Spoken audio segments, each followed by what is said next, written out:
All right, so apologies in advance if you guys already know how to change your cabin air filter, but I have never changed mine. And I got this truck in December 20, so it's been over 3 years now. Wait, about 2.5 years. Yeah, about 2.5 years. My math was off. Anyway, haven't changed it yet. But what you're gonna need to know, which I did not, is even though when your glove box is closed, you have to kind of push in on the side and pull on both sides. But then you also have this like weighted cable right here. It's like pretty hard to pull. But that connects right here on the side.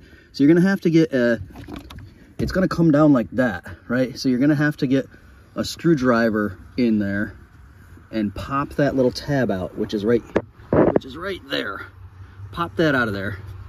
And then your whole box can lower down, your whole glove box can lower down. And then here is the access cover for the filter itself. So I'm really curious to see what this looks like after 2.5 years.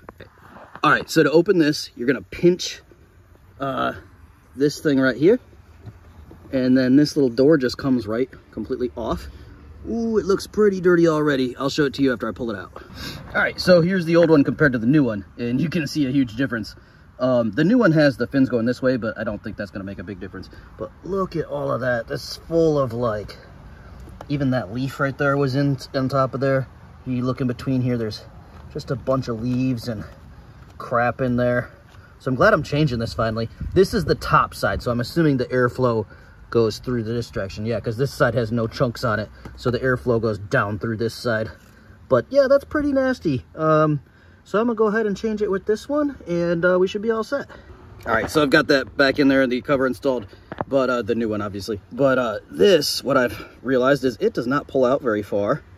And unless you have tiny midget hands, which I have pretty small hands, but I cannot like close the door and reach that cable at the same time. So I'm gonna try to grab some needle nose pliers and grab that, and then hopefully I'll be able to stick it back in the little slot here that it's supposed to be in.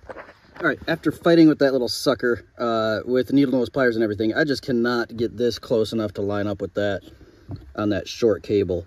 So what I believe I'm gonna do is close the glove box altogether and then reach up from under here and try to fumble that back in the slot. Wish me luck.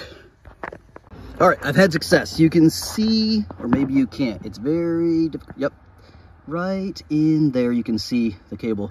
Yeah, it wasn't as bad as I thought it would be. I just kind of laid on my back in the floorboard and reached up, and you can kind of feel for it. What you'll need to know though is it's not square, it's kind of rectangular, so you'll have to have it lined up. If it won't go in, just try to turn it 90 degrees, and it went in pretty easily. So there you go, that's how to change your cabin air filter. Hopefully you guys change yours sooner than I did mine, so it won't be so nasty. See you guys.